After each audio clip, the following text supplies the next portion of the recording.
آج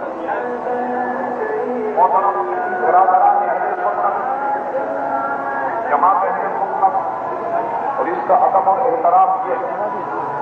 کہ ہر قسم کی شرپسندی سے پرہیز کیا جائے، حکومت سے اس کو روکنے کی کوشش کریں گے۔ اور اس میں ہے کہ جلوس پرسکون طریقے سے نکلنا چاہیے، اس میں کسی ایسی بھی آزار بات نہ کی جائے۔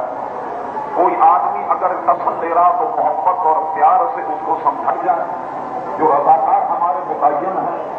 وہ اس جلوس کو چلائیں۔ سرکاری ایجنسیوں کے جو حضرات ہیں وہ تو موجود رہیں، اور جو ہمارے کارکنان ہیں وہ ایک طرف ہو کر اس میں نبی کریم علیہ الصلوۃ والسلام جہاں میں تشریف لائے، اگر حضور نہ ہوتے تو کائنات کی کوئی چیز بھی نہیں ہوتی، اور حضور صلی اللہ تعالی علیہ وسلم کی آمدی کی یہ رونق ہے۔ اور آپ یہ جانتے ہیں کہ یہ جلوس نہایت پرسکون پر اطمینان اپنی منزل کی رائے رواں دواں ہوگا۔ میں نے آپ کے سامنے اپنے کارکنوں کو یہ ہدایت کی ہے۔ 12 ربیع الاول یہ وہ ساتھ ہے کہ اگر یہ ساتھ یا دن نہ ہوتا تو دنیا میں ہمیں کوئی نعمت نہ ملتی۔ اگر جمعہ بھی ملا ہے تو حضور کے صدقے میں، رمضان ملا تو حضور کے صدقے میں، بلکہ قرآن بھی اگر ملا، حضور کے صدقے میں، رحمان بھی اگر ہمیں ملا تو حضور کے صدقے میں۔ کسی شاعر نے اس کو یوں بیان کیا کہ مصطفیٰ کو پایا خدا کہتے کہتے، اور خدا مل گیا مصطفیٰ کہتے کہتے۔ ناظرین محترم، اب آپ کے سامنے 11 اپریل 2006 میں نکلنے والا ماہ ربیع النور شریف کا جلوس ہے۔ حضرت قبلہ شاہ صاحب جلوس کے شرکاء کو ہدایات دے چکے، محبت رسول صلی اللہ علیہ وسلم کا پیغام پہنچا چکے۔ اب شرکائے جلوس محبتوں کے ساتھ نشتر پارک کی جانب رواں دواں ہے۔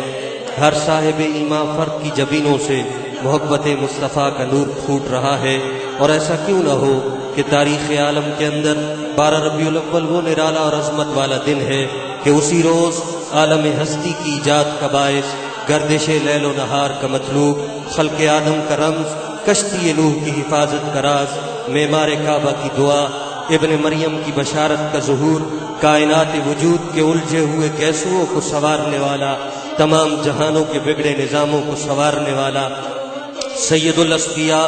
اشرف الانبیاء، احمد مجتبیٰ محمد مصطفیٰ صلی اللہ علیہ وسلم عالم آب و گل میں رونق افروز ہوئے۔ اس لیے آج ہر صاحب ایمان محبت مصطفیٰ سے سرشار غلام رسول بن کر مرکزی جلوس عید میلاد النبی صلی اللہ علیہ وسلم میں خوشی کے گیت گاتے ہوئے نظر آ رہا ہے۔ ہر کوئی مسکراتے لبوں اور کھلکھلاتے چہروں کے ساتھ ایک دوسرے کو مبارکباد دے رہا ہے۔ قائدین اہل سنت استقبال کرنے والوں کا ہاتھ ہلا ہلا کے جواب دے رہے ہیں، اور پھر ہر ایک شریک فرد زبان حال سے پکار رہا ہے، اپنے آقا کو آواز دیتے ہوئے، اپنے آقا کی محبتوں کے نور میں ڈوب کر کے یہی صدا سب لبوں پر ہے کہ ربیع الاول امیدوں کی دنیا کو ساتھ لے آیا، دعاؤں کی قبولیت کو ہاتھوں ہاتھ لے آیا۔ خلیل اللہ نے جس کے لیے حق کی دعائیں کی، ذبیح اللہ نے وقت ذبح جس کی التجائیں کی، مبارک ہو کہ ختم المرسلین تشریف لے آئے، جناب رحمت للعالمین تشریف لے آئے۔ ناظرین محترم، اللہ تبارک و تعالی کی رحمتوں کی برستی بارش میں جماعت اہل سنت پاکستان کراچی کے تحت نکلنے والا یہ مرکزی جلوس نشتر پارک کی جانب رواں دواں ہے، اور اس میں آپ کو وہ سارے قائدین کاندھے سے کاندھا ملائے چلتے ہوئے نظر آ رہے ہیں کہ جو اس جلوس کے بعد ہونے والے جلسہ عید میلاد النبی کے بعد ہمیں جامع شہادت نوش کرتے ہوئے نظر آئیں گے۔ محبتوں کے ساتھ، عقیدتوں کے ساتھ شاہ صاحب کی زیر سرپرستی شہید قائدین کے زیر قیادت عوام کا یہ ٹھاٹھے مارتا ہوا سمندر نشتر پارک کے قریب پہنچ چکا ہے، اور ابھی آپ اس کو نشتر پارک میں داخل ہوتا ہوا دیکھ رہے ہیں۔ شاہ صاحب اسٹیج پر جلوہ گر ہے اور عوام اہل سنت سے مخاطب ہو رہے ہیں۔ محمد امام الجود والکرم وآلہ وبارک وسلم، صلاۃ و سلام علیک یا سیدی یا رسول اللہ۔ مخدوم محترم قائدین جماعت اہل سنت، دیگر اہل سنت و جماعت کی تنظیمات اور جماعت کے سربراہان کرام، حضرات مشائخ اعظام، علماء کرام، حاضرین مجلس، پر جماعت اہل سنت کے رہنما اور مرکزی جمعیت علماء پاکستان کے رہنما، سنی تحریک کے رہنما اور ANI کے رہنما، ATI کے رہنما، مصطفی تحریک کے رہنما یہاں موجود ہیں۔ دریافت کیا یا رسول اللہ صلی اللہ علیہ وسلم آپ نبی کب سے ہیں؟ حالانکہ حضور علیہ السلام کے زندگی کے نشیب و فراق تمام حضرات کے سامنے گزرے اور حضور کی 40 سالہ زندگی صحابہ کرام اور دیگر حضرات نے خود اپنے آنکھوں سے دیکھی، مگر یہ پوچھنا کہ آپ نبی کب سے ہیں، معلوم ہوتا ہے کہ حضور کے زندگی کے قرائن سے ایسا لگتا کہ یہ نبی نئے نہیں بلکہ پرانے۔ حضور علیہ السلام نے ارشاد فرمایا میں نبی اس وقت بھی تھا کہ جب آدم علیہ السلام مٹی اور گویا پانی کی منزل میں تھے، حضرت آدم علیہ السلام کے قاضی میں بھی روح نہیں پھونکی گئی، فرما میں اس وقت بھی نبی تھا۔ معلوم یہ ہوا اس کائنات میں اللہ تبارک و تعالیٰ نے مخلوقات میں جو سب سے پہلے شے پیدا فرمائی وہ پیارے مصطفیٰ صلی اللہ تعالی علیہ وسلم۔ حضور علیہ السلام جب اس آب و گل میں تشریف لائے،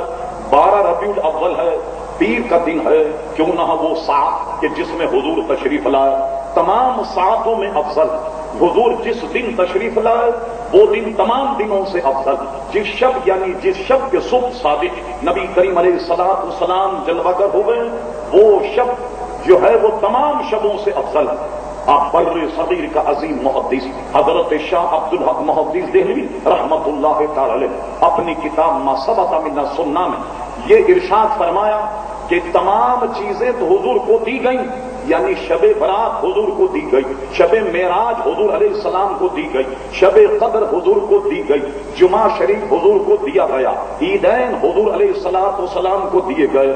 لیکن یہ وہ شب ہے، یہ وہ دن ہے کہ جس میں حضور علیہ السلام جلوہ گر ہوئے، اس لیے وہ شب ان شبوں سے افضل ہونا چاہیے جو نبی کریم صلی اللہ تعالی علیہ وسلم کو دی گئی۔ شیخ محقق کا روح سخن اس طرف بھی ہے، فرماتے ہیں کہ وہ شب میلاد مصطفیٰ وہ شب قدر سے بھی افضل، اور وہ دن کے جس میں حضور تشریف لائے وہ دن تمام دنوں سے افضل ہے۔ محترم حضرات، جب حضور اس آب و گل میں تشریف لائے کیسا امن اور شانتی کا پیغام لے کر کے آئے۔ ارشاد فرمایا کہ کالوں پر گوروں کو کوئی فضیلت نہیں، ہم سب بنی آدم علیہ السلام کی اولاد ہیں۔ آپ یقین جانیے کہ حضور علیہ السلام نے جو نظام ہمیں عطا فرمایا اس نظام کا اگر مطالعہ کیا جائے تو یہ بات بالکل غلط ہو کر رہ جاتی ہے کہ یورپ اور امریکہ یہ جو مغربی طاقتیں ہیں یہ اسلام کو ایک دہشت گرد مذہب گویا